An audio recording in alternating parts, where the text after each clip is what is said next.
ብዙ የፍሬሽማን ተማሪዎች የሚፈልጉትን ዲፓርትመንት ካጡ ልባቸው ይሰበራል፣ ተስፋ ይቆርጣሉ። አንዳንዶች ቀናቸው እስከሚጨልም ድረስ የሚደርስላቸው ብዙ ሰዎች አሉ። ምናልባት በጣም አንብባችሁ የምትፈልጉትን ዲፓርትመንት እንደጠበቃችሁት ላይሆንላችሁ ይችላል። ይሄ ለማንኛውም ሰው ሊሰማ የሚችል አይነት ስሜት ነው። ስለዚህ በዚህ ጊዜ ተስፋ ከመቁረጥ ይልቅ ማድረግ ያለባችሁ 4 ወሳኝ ነገሮችን እነግራችኋለሁ። በህይወት ውጣ ውረድ ውስጥ ከመውደቅ እንዲሁም ደግሞ ብዙ አይነት መጥፎ ስሜቶችን አልፎ በዓለም ላይ ትላልቅ ነገሮችን ከሰሩ ከሌሎች ሰዎች ህይወት በጣም የምትማሩበትን 4 ነገሮችን እነግራችኋለሁ። በእርግጠኝነት ይህን ቪዲዮ እስከ መጨረሻ ካያችሁ ለህይወታችሁ የሚጠቅም ነገር እንደምታገኙ ተስፋ አደርጋለሁ። ለዚህ ለጆን ኢምፓየር ዩቲዩብ ቻናል አዲስ ከሆናችሁ ሰብስክራይብ በማድረግ ቤተሰብ ሁኑ። እንዲሁም ደግሞ የደወል ምልክቷን መጫን እንዳትረሱ። ወደ ቪዲዮ እንሂድ። የመጀመሪያ የምነግራችሁ አበቃልኝ አከተመልኝ ብላችሁ እንዳታስቡ። ራዕያችሁን ህይወታችሁን በዲግሪያችሁ ሊሚት አታድርጉት። የህይወታችሁን ዓላማ በዲፓርትመንታችሁ በምታገኙት ዲፓርትመንት ሊሚት አድርጋችሁ የህይወታችሁን ገደም እስከ ዲፓርትመንታችሁ አታድርጉት። እስቲ ኢማጂን አድርጉ። አንዴ ብቻ አይደለም፣ አንዴ ሁለቴ ብቻ አይደለም፣ ደጋግሞ 12ኛ ክፍል ላይ የዩኒቨርሲቲ ኢንትራንስ ኤግዛም እየተቀበለ ደጋግሞ መውደቅን አስቡ።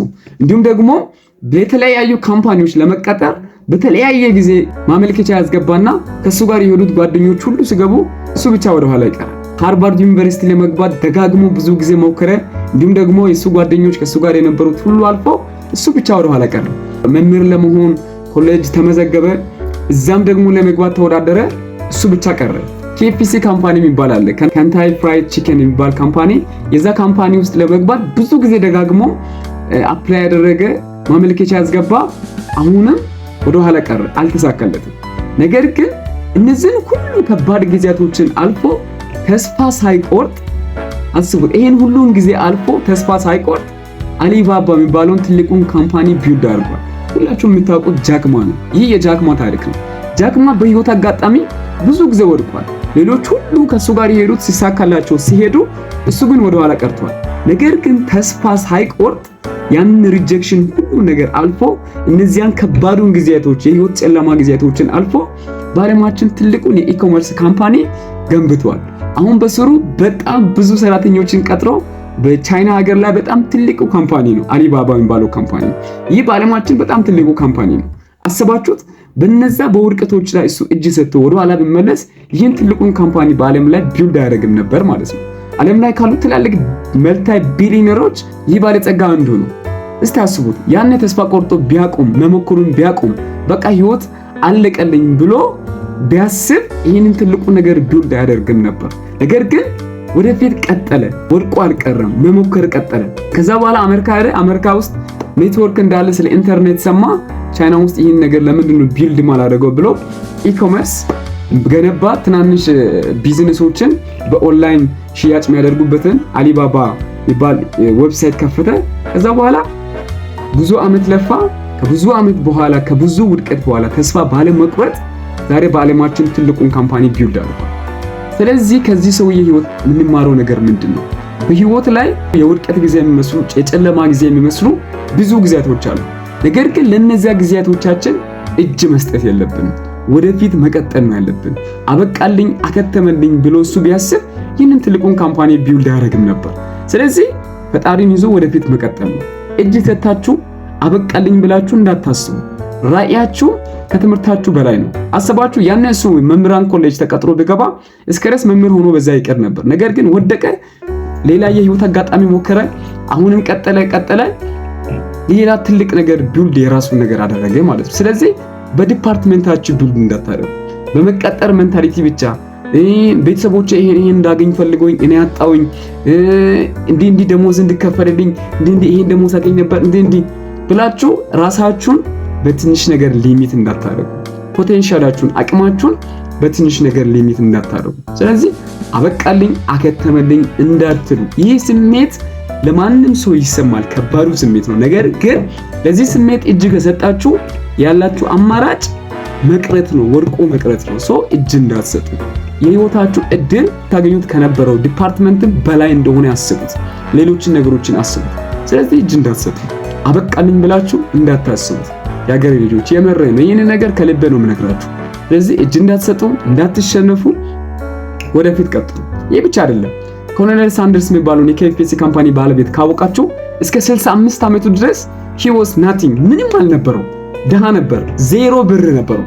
ግን ከ65 ዓመት በኋላ ከመንግስት ባገኛት ብድር ስራ ጀምሮ KFC የሚባል ካምፓኒ ከንታኪ ፍራይድ ቺክን ካወቃችሁ ትልቁን በዓለም ላይ መልታይ ቢሊዮን ዶላር የሚያንቀሳቅስ ካምፓኒ ነው። ይህንን ቢልድ ያደረገ ከመስ ጀምሮ ከ65 ዓመቱ። አያችሁ እናንተ ገና 20 ምናምን ዓመታችሁ፣ እሱ ግን ከ65 ዓመቱ ጀምሮ ነው ይህንን ተስፋ ሳይቆርጥ ቢልድ ያደረገው ማለት ነው። ሶ ገና 20 ምናምኖቹ ላይ ሆናችሁ ለምን ተስፋ ትቆርጣላችሁ? ህይወትን በአንድ ነገር ብቻ እንዳትገድቡ። የህይወታችሁ ዋጋ ከምታገኙት ዲፓርትመንት በላይ እንደሆነ ማሰብ አለባችሁ። ስለዚህ አበቃልኝ ብላችሁ እንዳታስቡ። ይህንን የመጀመሪያ ታደርጉ እመክራችኋለሁ። ወደ ሁለተኛው ነገር ሌሎች ኦፖርቹኒቲዎችን ተመልከቷቸው። ህይወት ዲግሪ ብቻ አይደለም። ክላስ ውስጥ ገብታችሁ የምትመረቁት የዲግሪ ጉዳይ ብቻ አይደለም። እንዲያውም በዚህ ዘመን የተለያዩ ድሎች፣ የተለያዩ ኦፖርቹኒቲዎች አሉላችሁ። እስቲ ተመልከቱ። እነ ኤክስ ስናይፐር የሚባሉት እነዚህ እነ ትሬደሮች፣ ኤቢ ማርሻል የሚባሉት ኦንላይን ላይ ባላቸው በትሬዲንግ ስኪል today they are just moving to ዱባይ፣ ወደ ዱባይ ይሄዳሉ፣ የተለያዩ ዓለማትን ይሄዳሉ። አሰባችሁ? ያንን ያገኙት ስኪል በዲግሪ ያገኙት ስኪል አይደለም። አሁን ኤክስ ስናይፐር የሚባለው ልጅ እንደሰማሁት ከሆነ 12ኛ ክፍል እንደናንተ አላለፈም። አሰባችሁ? አላለፈም። 12ኛ ክፍል ላይ ውጤት አልመጣለትም ነበር። አዲስ አበባ ሙባረክ እዛው ብቻውን ተከራይቶ የላይፍን ሳፈር እየቀመሰ ቱዴይ ሳክሰስፉል ሆኖ በትሬዲንግ ስለ ላይፉ እየሰማን እንገኛለን። ምን ልላችሁ ነው? ዲግሪ ጉዳይ ብቻ ህይወትን አድርጋችሁ እንዳታስቡት። ያውን በዚህ ዘመን የተለያዩ ኦፖርቹኒቲዎች አሉ ኦንላይን መማር የምንችላቸው፣ ስለ ኮሚኒኬሽን፣ ስለ ሊደርሺፕ፣ የተለያዩ ነገሮች መባል ዲጂታል ስኪሎችን ላይክ በፎሬክስ ትሬዲንግ አይነቶች ቅድም እንዳልኳችሁት ዲጂታል ማርኬቲንግ ሊሆን ይችላል፣ ሶሻል ሚዲያ ማኔጅመንት ሊሆን ይችላል፣ ዩቲዩብ ኮንቴንት ክሬሽን እንደኔ ማለት ነው። ኮንቴንት ክሬት ማድረግ ትችላላችሁ። ላይክ ዩቲዩባችሁን ከፍታችሁ መሞከር መልፋት ባላችሁ ነገር ማለት ነው። ሰበብ ሳታብዙ ራሳችሁን መቀየር ከፈለጋችሁ ቲክታክ መጀመር ትችላላችሁ። ማለት a lot of things በጣም ብዙ ነገሮች አሉ፣ ብዙ ኦፖርቹኒቲ አለ ያውን በዚህ ዘመን። ስለዚህ ስልካችሁን ተጠቅማችሁ ጊዜያችሁን ከምታቃጥሉ ከምትጨናነቁ የተለያዩ ኦፖርቹኒቲዎችን ተጠቅማችሁ ስልካችሁን ተጠቅማችሁ ተምራችሁ ገንዘብ መክ ማድረግ ጀምሩ። እመኑኝ ነገ አትጸጸቱ።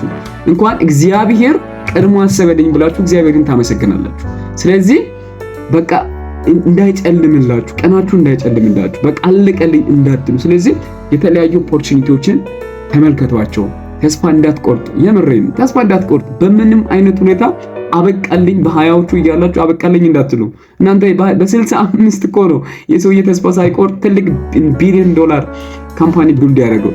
KFC ብላችሁ ሰርች ማድረግ ትችላላችሁ ጎግል ላይ ማለት ነው። ስለዚህ ተስፋ እንዳትቆርጡ። ሁለተኛው ይሄ ነው። ወደ ሶስተኛው እንሂድ። ሶስተኛው build your vision bigger than degree። ይህ ማለት ቪዥናችሁ ከዲግሪያችሁ የሚበልጥ ቪዥን ቢልድ አድርጉ። ምናልባት አሁን የገባችሁት ምናልባት ሜዲሲን እየፈለጋችሁ ኤችኦ ልትገቡ ትችላላችሁ። ሶ ላይክ እንትናችሁ ቪዥናችሁ ኤችኦ እየተማራችሁ ሊሆን ይችላል ኦር ሌላ ነገር ልትወስዱ ትችላላችሁ። ግን ቪዥናችሁ መሆን ያለበት በኤችኦ ሌቭል ብቻ ራሳችሁን እንደምሳሌ ማለት ነው ሌቭላችሁ እንደዛ ብቻ አታርጉ። ግሬት ቲንግ ነው ማሰብ ያለባችሁ ማለት ነው። ከዲግሪያችሁ የሚበልጥ ቫልዩ እናንተ እንዳላችሁና ሳምቲንግ ክሬት ፕሮዳክቲቭ መሆን እንደምትችሉ ክሬት ማድረግ እንደምትችሉ ያንን ነገር ነው ማይንዳችሁን ማሳመን ያለባችሁ። ስለዚህ ቪዥናችሁ ራዕያችሁ ከዲግሪያችሁ እንዲበልጥ ነው ማድረግ ያለባችሁት። ለራሳችሁ መስራት ያለባችሁት ወደ ራሳችሁ ወደ ልባችሁ ማድመጥ ያለባችሁት ማለት ነው። ስለዚህ ከገባችሁበት ዲግሪ የሚበልጥ ነገር ቢልድ አድርጉ። እስቲ በኢትዮጵያ ላይ ትላልቅ ኢንፍሉዌንሻሎችን እዩዋቸው። እነ ኃይሌ ገብረስላሴ ዩኒቨርሲቲ ገብተው ዲግሪ ተምረው ነው እንደዚህ ኢንፍሉዌንሻል የሆኑት፣ በዓለም ላይ ትልቅ ተጽዕኖ ያመጡት። በሙዚቃው ብንሄድ እነ ቴዲ አፍሮን ቢታያችሁ ዲግሪ የዲግሪ ጉዳይ እኮ አይደለም። ስኪላቸውን ታሌንታቸውን አውቀዋል። ታሌንታቸውን ስላወቁ በዛ ነገር ላይ በደንብ ሰሩ። ቱዴይ ዓለም ለነሱ ያጨበጭብላቸዋል። ዓለሙዲን ዩት ኢዝ መልቲ ቢሊየነር አይደለ? አሰባችሁ? ሰው ታሌንቱን ሲያገኝ ፓሽኑን ሲያገኝ ከዛ በኋላ ነው ገንዘብ የሚመጣው። በዛ ነገር ላይ አዲክቶ ሲሰራ ማለት ነው። ሰው ወደ ውስጣችሁ ፖቴንሻል ምንድነው ብላችሁ ወደ ውስጣችሁ ተመልከቱ። ይህንን ነገር ስታደርጉ ራሳችሁን ማግኘት ትጀምራላችሁ ማለት ነው። ሶስተኛ ላይ እንመክራችኋለሁ። ወደ አራተኛውና የመጨረሻው በእግዚአብሔር ታመኑ፣ እርሱ ሰሪያችሁ ነውና። አያችሁ፣ ለየትኛውም ዕቃ ካምፓኒ ያለው ወይንም ሰሪ ያለው የትኛውም ነገር የራሱ ሰሪ ያለው፣ አምፖል ካያችሁ የራሱ ሰሪ ያለው፣ ወንበር የራሱ ሰሪ ያለው፣ ይሄ ደግሞ ሞባይል ቴክኖ፣ በዚህ ያው የምታዩት ስልክ ቴክኖ ኦር ሳምሰንግ ኦር አይፎን ኦር ሌላም ሊሆን ይችላል ኢንፊኒክስ። ሶ የዛ ሞዴል የዛ ብራንድ ካምፓኒ ያለው ሰሪ ያለው ያንን የሰራ ማለት ነው። እንኳንስ እናንተ እቃ ራሱ ሰሪ ያለው ባለቤት አለው፣ የሰራው ፈጣሪው አለው ለእቃው ማለት ነው። እናንተ ዝም ብላችሁ ተከሰታችሁ ክስተት አይደላችሁ። እናንተን የፈጠራችሁ እግዚአብሔር ነው። ስለዚህ በፈጠራችሁ አምላክ ታመኑ፣ በእግዚአብሔር ታመኑ። በየትኛውም እምነት ልትሆኑ ትችላላችሁ።